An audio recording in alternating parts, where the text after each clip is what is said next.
you go to a platform presentation, it's just raise your prices and raise your prices and raise your prices and all these things. That's not helpful.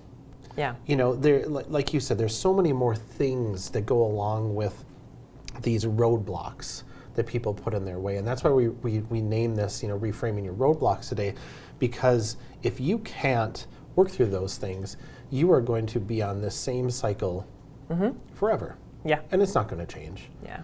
So can you, in your words, describe a roadblock? And I know that there's probably a fairly simple description, but in your terminology, the way that you work with people, like what is a roadblock?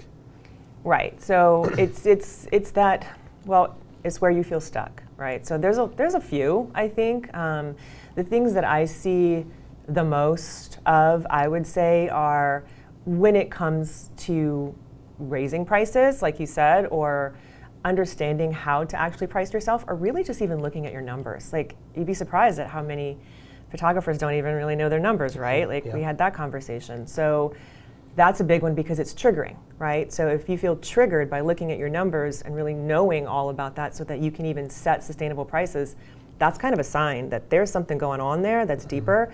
And it isn't helpful to tell someone in that place to just raise your prices, because it's not going to work, right? Like, yeah, even if you gave them the exact roadmap, do exactly this, if it doesn't feel good to that person and they can't get past those unconscious programs that are installed, they're not going to be able to do it in a way that feels good, because our businesses are really a reflection of how we feel, especially like most of us are solopreneurs. We're the outward face of our business, and we have to be the accountant, and we have to be the social media manager, and we have to create content and all that stuff that everybody hates to do, because everyone hates it. Right. And it's like, I just want to be a photographer. Right. But right now, you do have to wear all of these hats, and it is overwhelming. So a big roadblock that I see is the shutdown, basically, right? We have really amazing, creative, spicy brains. A lot of us like to do all the things all at once, and we have a lot of interests, and it feels overwhelming to have to do all of these things. And so instead of it's just too much, you just shut down, right? So then you get into that place of feeling stuck and fight or flight all the time. Yeah, totally. So with roadblocks, like I have down here, are they situational? Can they be imposed by others? Is it a product of your environment? Like, where do these things come from? Or is the answer just yes? Well, no. I mean, I think it varies, but I mean, in general, right, it's our unconscious mind. Okay, so our unconscious mind is, we have to really think about it like a 7-year-old, because it kind of is us as a child. Your unconscious mind is always going to pull you back to safety, because its only job is to keep you alive. That's it. Like, it's literally built in safety mechanism, okay? So like I was talking about last night, if you were being chased, we want that to happen, right? If you were being chased by a bear or a tiger, you would want the blood to run from your head to your arms and legs to make you fast. You would want the adrenaline to rush and the cortisol to rise so you could get away. Right. You would want those things to happen in that situation. But what happens mostly now is that anything that you try that is new or different or scary, it is perceived by your unconscious mind as danger, because you've told it that it is, right? It's scary. That emotion rises, the cortisol rises, and you get into fight or flight. Even it's something as simple as, here's my pricing, sending an invoice, that kind of thing, right? Because what happens is when you're running from that bear and you're fast, all that blood is running out of your brain, so you get fast, but you get dumb.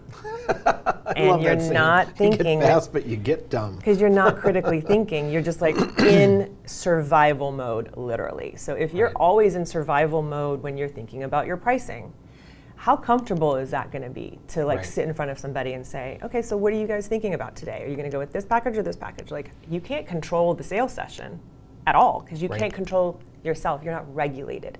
So you really need to regulate your nervous system, right? But to answer your question, most of this programming comes from childhood, like before the age of 7, because it's the unconscious mind's job to soak in everything, like to keep you safe. Unfortunately, it sucks in a lot of stuff that's not good. Right. And a lot of us have big traumas. Some people have little traumas, but like even something small could have been perceived by the unconscious mind as a big trauma, and it gets stuck there. Yeah.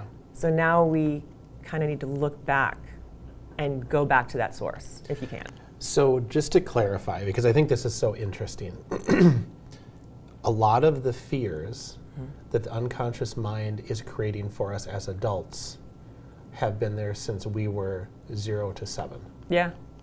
Yeah. Wow. A lot of it, because like think about it, right? Like if you were brought up and you were told things like money doesn't grow on trees, you know, it depends on a lot on how we were brought up. And I would venture to say that most of us, especially over a certain age, you know, I'm Gen X, so Right, me too. You know, we were feral and we kind of had to raise ourselves. But, you know, this happened even to younger people. Now I think that like my kids and, you know, Gen Z and Gen Alpha, it's going to be a little bit different because we know more. We're a little bit more emotionally stable, I think, because we're trying to work through our stuff as adults, right?